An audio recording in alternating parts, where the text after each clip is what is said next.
Every number tells a story, and every story hides a lesson. Welcome to Balance Sheet Stories, where finance meets storytelling. Welcome to The Explainer. Today, we're digging into the crisis at IndusInd Bank.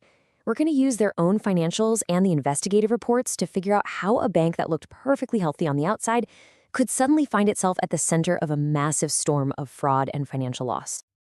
Okay, let's just jump right in with the number that started this whole story. 2,329 crore rupees.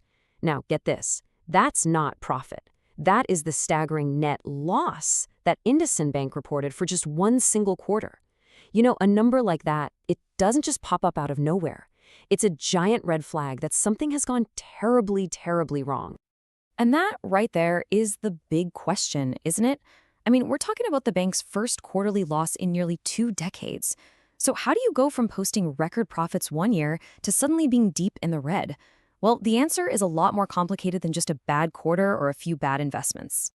And to really feel the shock of that loss, you've got to look at where they were just before.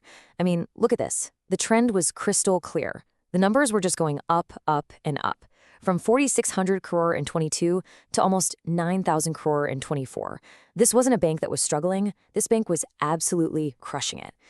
Which, of course, makes the sudden crash all the more shocking. So what in the world happened? If everything looked so good on paper, what was going on behind the scenes? Well, to understand that loss, we have to pull back the curtain.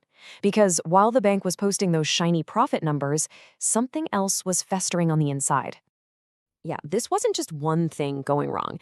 It was more like a war on 2 fronts. On the one hand, you've got this massive systemic fraud happening at the very top, at the corporate level. And at the same time, you have this constant drip, drip, drip of smaller scams being run by employees in branches all over. It was basically the perfect storm of internal collapse. All right, let's tackle the big one first, corporate level fraud.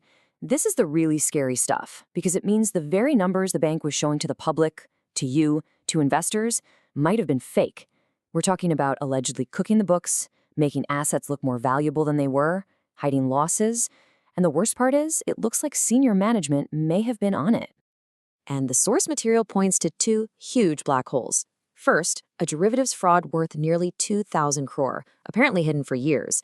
And second, another 846 crore in dodgy income from their microfinance division. So when you tally it all up, we're talking about a massive hole in the books, somewhere in the ballpark of 3,000 to 4,000 crore.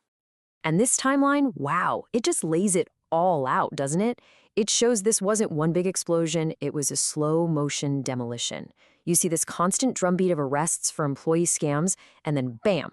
In March, the bombshell about the massive corporate fraud finally drops. It's no wonder the top leadership was gone just a month later. Okay, so how does all this mess actually show up on a balance sheet? Let's connect the dots between the headlines and the hard numbers. All right, here is the financial crime scene, right here in this table.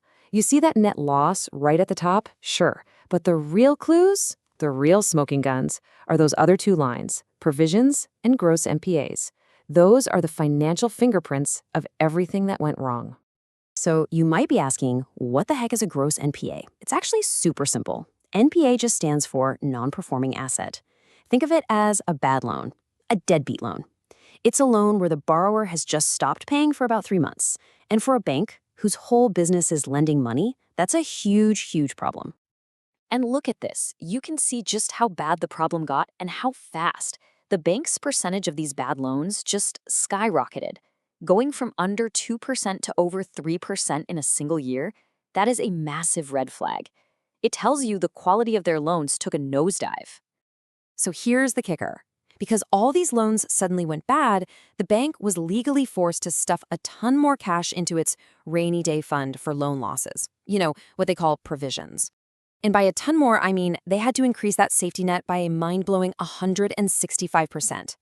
That one move is what vaporized their profits and gave us that giant loss we saw at the very beginning. It all connects.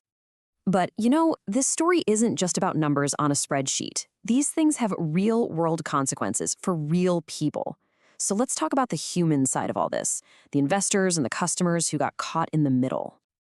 Of course, as soon as this news hit, the market freaked out.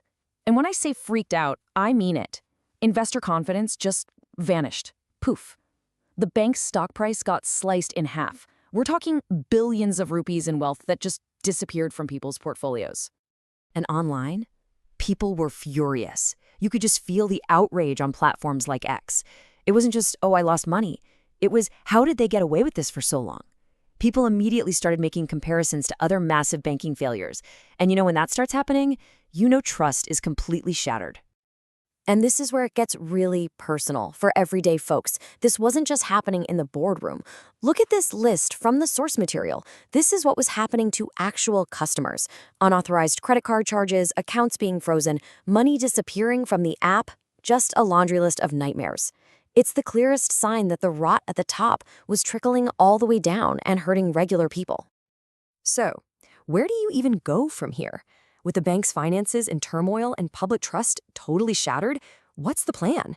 What does the road back to health even look like?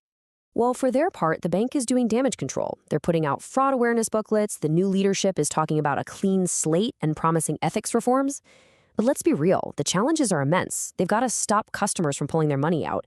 And most experts are saying this is going to be a long, slow climb back.